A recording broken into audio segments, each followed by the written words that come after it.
Subtema 2. Penemuan dan manfaatnya. Pembelajaran 6. Untuk meningkatkan konsentrasi saat belajar, kita harus memelihara kesegaran jasmani. Dengan konsentrasi yang baik, banyak hal yang akan kita peroleh. Bahkan, mungkin suatu hari nanti kita menjadi ilmuwan yang mampu mengubah dunia. Nah, sekarang mari kita olah tubuh dengan mengulang kembali latihan untuk menjaga kebugaran jasmani. Sebelum berolahraga, coba simaklah teks berikut untuk memperkaya pengetahuanmu tentang sejarah penemuan beberapa cabang olahraga. Sejarah penemuan badminton. Nama badminton berasal dari sebuah rumah atau istana di kawasan Gloucestershire sekitar 200 km sebelah barat London, Inggris. Badminton House, demikian nama istana tersebut, menjadi saksi sejarah bagaimana olahraga ini mulai dikembangkan menuju bentuknya sekarang. Di bangunan tersebut, sang pemilik Duke of Beaufort dan keluarganya pada abad ke-17 menjadi aktivis olahraga ini. Akan tetapi, Duke of Beaufort bukanlah penemu permainan itu.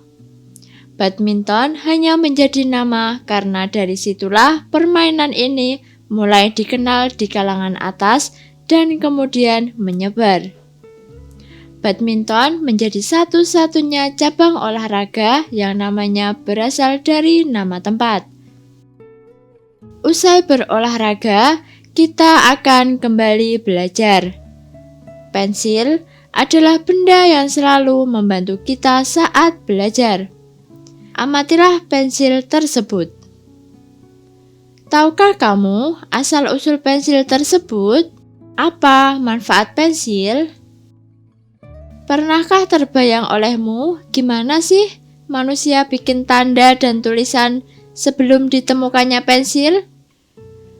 Bagaimana proses penemuan pensil hingga menjadi bentuk pensil seperti sekarang dengan proses pembuatannya lebih modern? Zaman dulu, manusia menggambar dan menulis dengan menggoreskan ujung pisau ke batang pohon. Lalu, pada masa Romawi kuno, sebilah logam tipis dipakai untuk membuat goresan pada batu dan lembar daun papirus. Perkembangan pensil dimulai sejak ditemukannya grafit pada tahun 1564 di Borrowdale, Inggris.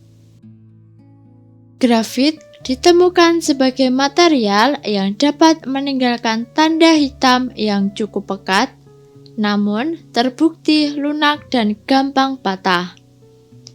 Untuk itu, grafit membutuhkan tangkai pemegang. Pada mulanya, grafit hanya dibungkus oleh tali yang terbuat dari kulit domba. Terus, ditemukan cara untuk memasukkan grafit di antara dua bilah kayu yang dilubangi. Ketika itulah mulai dikenal alat tulis yang kini dinamakan pensil. Pensil mulai dibikin secara massal pada tahun 1662 di Nuremberg, Jerman. Selanjutnya, mulai abad 19, Faber-Castell, Lyra, Staedtler, dan perusahaan-perusahaan lain mengembangkan pensil buat alat tulis secara pesat. Pada zaman modern, pensil dibuat dengan dihancurkannya grafit murni sama tanah liat hingga berbentuk bubuk. Kemudian, campuran ini dicetak menjadi bentuk tipis panjang dan dilapis dengan kayu. Jadilah pensil dengan bentuk yang kita kenal saat ini. Pensil menjadi benda yang penting banget hingga saat ini. Kalau nggak ada pensil, kita bakal kesulitan waktu lagi belajar. Kita juga nggak bisa bikin karya tulis seperti cerita pendek, puisi, dan tulisan lainnya. Informasi penting pada teks eksplanasi ilmiah tentang penemuan pensil adalah bagaimana proses penemuan pensil hingga menjadi bentuk pensil seperti sekarang dengan proses pembuatan yang modern. Perkembangan pensil dimulai sejak ditemukannya grafit pada tahun 1564 di Broughdale, Inggris. Pada mulanya, grafit hanya dibungkus oleh tali yang terbuat dari kulit domba. Kemudian, ditemukan cara untuk memasukkan grafit di antara dua bilangan yang dilubangi. Ketika itulah mulai dikenal alat tulis yang kini dinamai pensil. Di antara dua bilangan yang dilubangi. Ketika itulah mulai dikenal alat tulis yang kini dinamai pensil. Pada zaman modern, pensil dibuat dengan mencampurkan grafit murni dengan tanah liat hingga berbentuk bubuk. Kemudian, campuran ini dicetak menjadi bentuk tipis panjang dan dilapisi dengan kayu. Jadilah pensil dengan bentuk yang kita kenal saat ini. Kesimpulannya adalah, pensil menjadi benda yang sangat penting hingga saat ini. Jika tidak ada pensil, kita akan kesulitan ketika lagi belajar.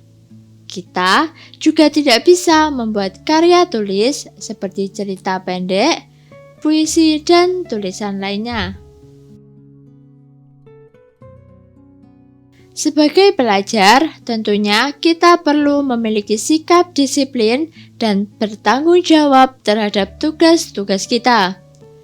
Bagaimana akibatnya jika kita tidak memiliki sikap tersebut? Coba simaklah cerita berikut.